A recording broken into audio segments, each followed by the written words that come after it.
훈육강도가 높으면 높을수록 문제행동 교정이 빠르거든요. 저도 부모님한테 배웠던 것 같아요. 뭐 뛰어다니지 마라, 뭐 사람 때리지 마라. 부모님이 저한테 알려줬을 때 저는 부모님을 싫어하지 않았어요. 그래서 여러분들이 자신의 강아지한테 훈육 이런 걸 했을 때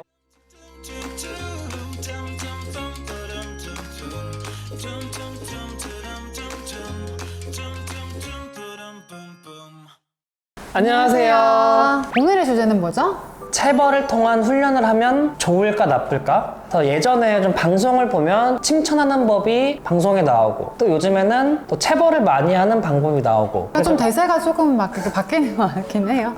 일단 체벌이란 뭘까요? 기준을 좀 일단 말씀을 좀 해봐야 될 것 같은데요. 내가 뭐 강아지를 뭐 블로킹을 하든 밀어내긴 목줄을 하든 치든 뭘 하든지 간에 내가 했을 때 강아지가 확 쪼는 게 느껴졌다. 그럼 그거를 저는 그냥 체벌로 기준을 삼고 싶어요. 근데 이 체벌의 기준은 사람의 좀 가치관마다 맞아요. 다 다를 수 있기 때문에 일단 저희는 좀 정의를 내려야 되니까 이렇게 한번 얘기를 한번 해볼게요. 체벌이란 게 좀 안 되라는 개념도 똑같은 거겠죠? 그쵸. 그러니까 사실 뭐 훈육이네 체벌이네 이게 사실 저는 조금 크게 신경은 안 쓰는데 원래 다른 거긴 한데 같은 개념으로 보자면 체벌만 했을 때는 저는 반드시 문제가 생긴다라고 생각을 하는 편이에요. 그렇기 때문에 체벌만 해서는 안 되고 체벌을 한 다음에 꼭 올바른 행동을 했을 때 보상을 주셔야지 강아지를 학습을 하는 건데 어떤 사람은 보상을 해주지도 않고 체벌만 해요. 아니면은 체벌의 비중이 너무 높다든지 아니면 너무 강하다라든지 필요 이상으로. 그러면 이제 그때부터 트라우마가 생길 수도 있고 다른 또 문제 행동이 생길 수가 있기 때문에 딱 그 포인트를 잘 잡으셔야 되는데 그게 쉽지가 않다는 거죠. 맞아요. 훈육 강도가 높으면 높을수록 문제 행동 교정이 빠르거든요. 왜냐하면 세게 혼내면 말을 되게 잘 듣거든요. 그럼 사람 기준에서는 문제 행동이 빨리 없어지기 때문에 교육도 많이 안 해도 됐고 강아지도 빨리 개선이 되었고 근데 단점은 강아지가 굉장히 스트레스를 많이 받을 수 있다는 거고 대신에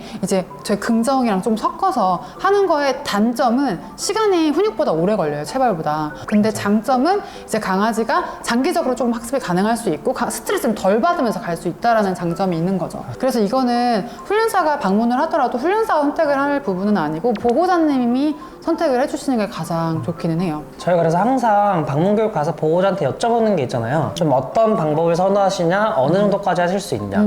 왜냐면 결국은 저희가 가서 시범을 보이겠지만 저희가 돌아갔을 때 보호자가 해주셔야 되는 부분들이 있기 때문에 보호자분들의 그런 교육 가치관, 이런 기준을 좀 먼저 잡으셔야 될 것 같아요. 맞아요. 보호자분 사실 거의 7, 8알이라고 보시면 돼요. 보호자분들이 좀 빨리 고치고 싶으신 분들은 무조건 혼내야 돼, 무조건 때려야 돼 라고 그게 절대 정답은 아니고 그 체벌, 좀 훈육의 강도, 안 돼 인식의 강도는 정말 잘 선정을 해주셔야 돼요.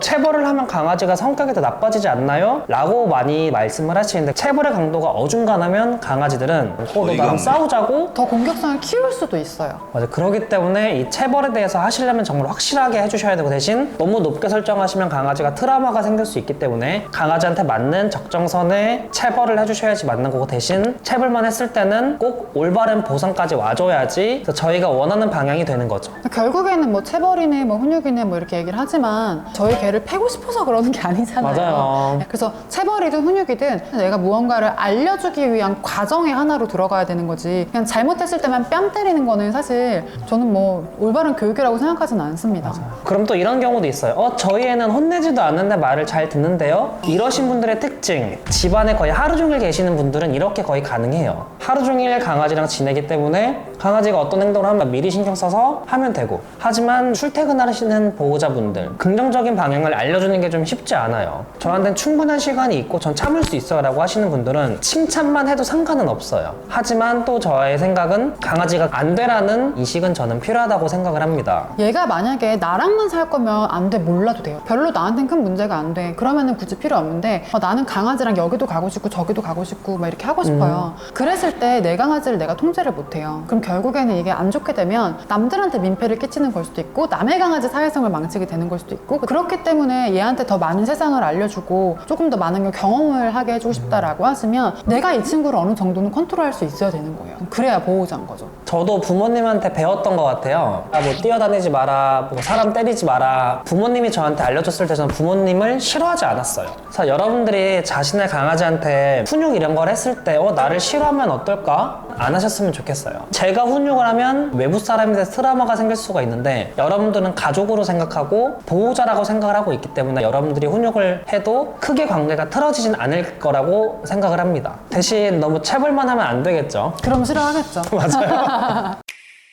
오늘 체벌에 대해서 조금 얘기를 해봤는데 체벌, 훈육, 안돼 다 같은 거라고 저희는 생각을 하고 얘기를 하는 거니까 저희가 좀 명칭을 좀 돌아가면서 써도 좀 잘 이해를 하실게요. 네. 영상이 유익하셨다면 구독과 좋아요 눌러주시고 다음 영상으로 찾아뵙겠습니다. 왈톡톡 안녕.